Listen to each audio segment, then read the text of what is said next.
ಅರ್ಥ ಮಾಡಿಸ್ತೀನಿ. Swiss bank ಅಲ್ಲಿ ಇರೋ ಹಣವನ್ನ ಭಾರತದ ಬೊಕ್ಕಸಕ್ಕೆ ತಂದು ಹಾಕಿದ್ರೆ, ಪ್ಲೀಸ್ ಪೇಷಂಟ್ ಆಗಿ ಕೇಳಿ, ಅದ್ಭುತವಾಗಿದೆ ಮಾತು.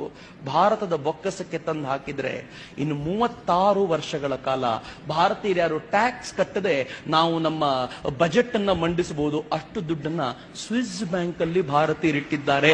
ಆದ್ರೂ ಗೋಳೈಕೋತೀವಿ, ಭಾರತ ಬಡ ರಾಷ್ಟ್ರ.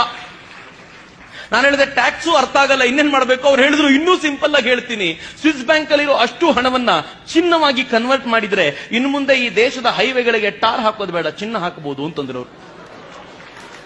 ನಾನು ಕೇಳಿದೆ ವಂಡರ್ಫುಲ್, ಇಷ್ಟು ಹಣ ಸ್ವಿಸ್ ಬ್ಯಾಂಕ್ ಅಲ್ಲೇ ಇರಬಹುದಾದ್ರೆ ಇನ್ನು ಬ್ಲಾಕ್ ಮನಿ ಅಂತ ಈ ದೇಶದಲ್ಲಿ ತಿರುಗಾಡ್ತಿದ್ಯಲ್ಲ ಎಷ್ಟಿರ್ಬೋದು? ಅವ್ರು ಹೇಳಿದ್ರೆ it's very simple, Swiss bank ಅಲ್ಲಿ ಎಷ್ಟಿದೆಯೋ ಅದರ 3 times ಬ್ಲಾಕ್ ಮನಿ ಭಾರತದಲ್ಲಿದೆ ಅಂತ ಹೇಳಿದ. ಅಯ್ಯಪ್ಪ ಅಂದೆ ಒಂದ್ಸಲ. ಅಂದ್ರೆ ಹೆಚ್ಚು ಕಡಿಮೆ 100 ವರ್ಷ ನಾವ್ಯಾರು ಟ್ಯಾಕ್ಸ್ ಕಟ್ಟೋದು ಬೇಡ. ಹೇಳಿದ್ರು ಇದನ್ನ ಚಿನ್ನವಾಗಿ ಕನ್ವರ್ಟ್ ಮಾಡಿದ್ರೆ ಏನ್ ಮಾಡೋದು? ಅವ್ರು ಹೇಳಿದ್ರು ನಿಮ್ ಮನೆಯಿಂದ ರಸ್ತೆಗೆ ಬರ್ತಿರಲ್ಲ, ಆತರ ಎಲ್ಲರ ಮನೆಯಿಂದ ರಸ್ತೆಗೆ ಬರೋ ರಸ್ತೆನೂ ಚಿನ್ನ ಮಾಡಬಹುದು. ಅಷ್ಟು ಹಣ ನಮ್ಮ ಹತ್ರ ಬ್ಲಾಕ್ ಮನಿಯಾಗಿ